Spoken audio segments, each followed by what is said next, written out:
I could seriously make this video an hour and a half more. This could be a feature-length film because, it is 2025. We don't have the cures to all the diseases. We certainly don't have global peace, but we do have nitpicking down to a science. And I'm going to tell you 3 problematic J-drama tropes that I have noticed over my years of viewing. Even if you're a casual watcher, I'm sure you have noticed some of these and more because they're pretty prevalent. Some of these toxic and problematic tropes that seem to circulate in the J-dramas. I'll spare you the really long essay because, I just want to stick to a few that stand out to me and also explain why I think they're used and whether I think they have a place in dramas or not. And if you're new here, welcome everybody. I'm Kawaii Creep. I make J-drama reviews and related content, and go ahead and smash that like button, as they say. Comment, follow, send it to your friends, send it to your grandma, whatever. I just would love the engagement. So it's important to note right at the top here that most J-dramas are based on manga. Manga production and circulation in Japan is huge, massive. I mean, manga is constantly read and consumed and enjoyed all the time by millions and millions of people. When you ride the train in Japan, you'll notice a lot of people are reading manga rather than staring at their phones. You also, when you go to bookstores, you can see the massive manga section that has, so many different genres. And of course, with the various genres, there are many, but 2 of the main genres are shonen and shoujo. Shonen being for boys and shoujo being for girls. So some examples of shoujo would be Fruits Basket, Nana, Aoharu Ride, and I know these are all outdated references, but like I said, I'm old, so. Some examples of shonen would be Attack on Titan, Naruto, Detective Conan, and so forth. Now, just from this distinction, this binary distinction, some of you are probably going, red flag, this is problematic. There are so many other genres. There's historical fiction, there's adult mangas, there's mystery, but just from a marketing perspective, I think that a lot of mangas get classified into these 2 groups to be targeted to either boys or girls. Interestingly, I think that a lot of the shoujo gets adapted into both anime and dramas, whereas the shonen tends to only get adapted into an anime. So interestingly, a lot of the dramas are meant for young women, girls. And it's also important to remember that these stories are fantasies. They are fantasy stories taking elements of real lived experiences of young women and girls and then extrapolating into fantasy, imagination, and it's so important to remember this and remember it throughout this video. And also the fact that media is never meant to be a moral compass. It is simply entertainment. So I agree that people, especially young people who are impressionable, they can end up, internalizing some of the things that they see on the screen. But it is my hope that young people have responsible adults in their lives who can discuss and talk through some of the concepts that they see and help them to navigate thus.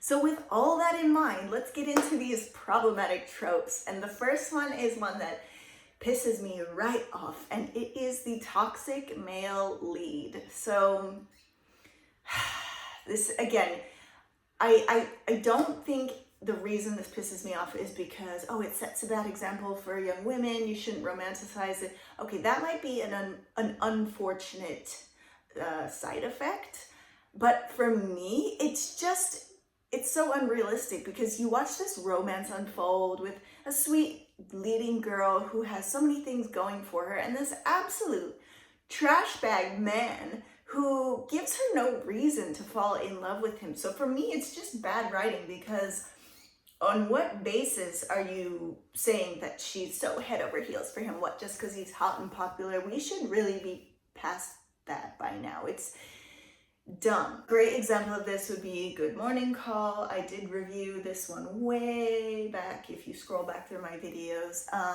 The male lead, Uehara, he is rude, emotionless. He just gives zero reason for Nao to fall for him.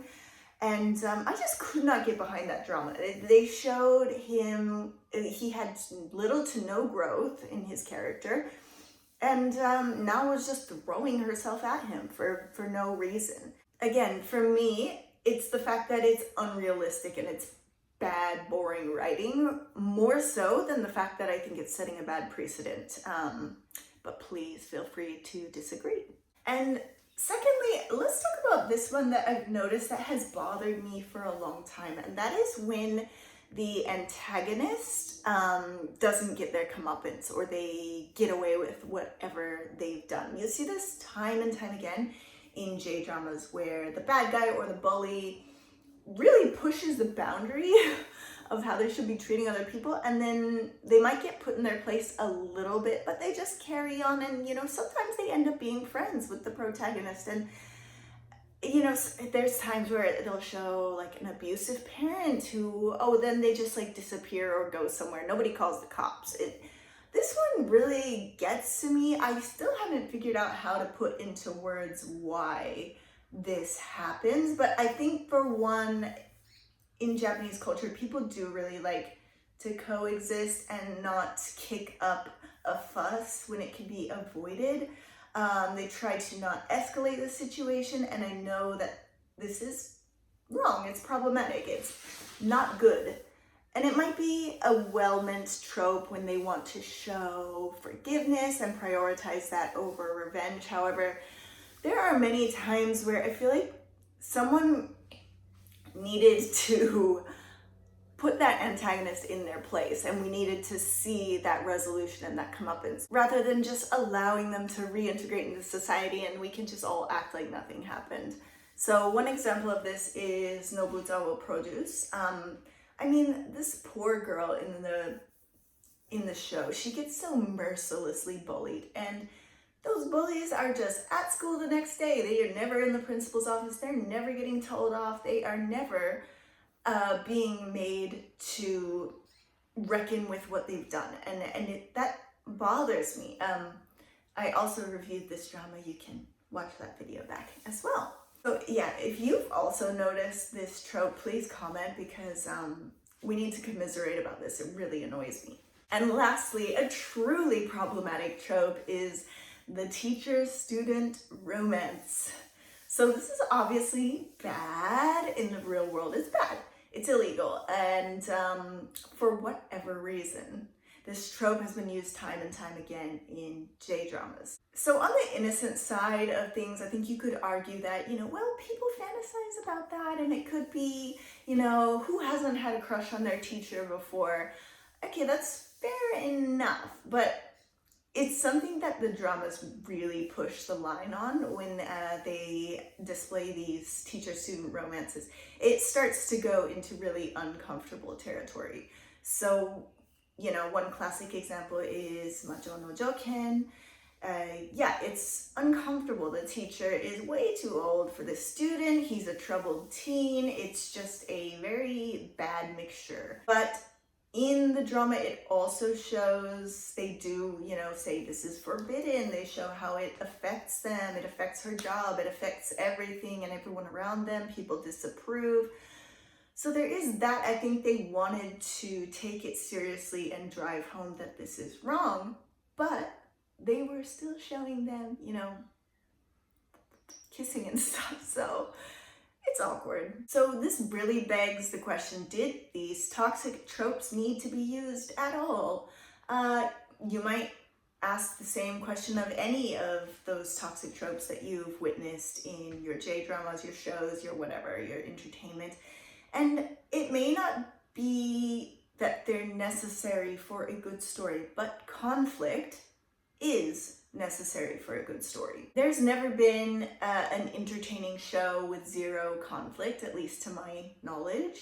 Manga writers and drama production companies are not necessarily condoning these behaviors, rather they're used as plot devices and problems to be solved. They may not always be solved in a way that I like, and they may also expose some unsavory traits in Japanese culture, but I think it's important to remember, as I mentioned earlier, that media and entertainment is not some beacon of moral high ground where we are supposed to learn about how to behave. Watch these shows with a grain of salt or two, and make sure you know that society isn't perfect, and neither are the people who make these shows.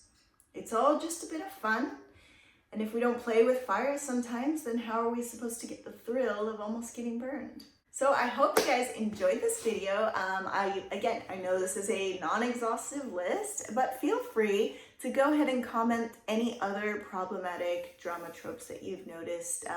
There are so many. And I would love to hear from you guys. And as always, please drop your recommendations. Please help me to move forth into the 21st century of drama viewing, because I am so behind. I'm sure you could tell from all the examples that I used in this video. But thank you so much for watching, and I'll see you guys next time.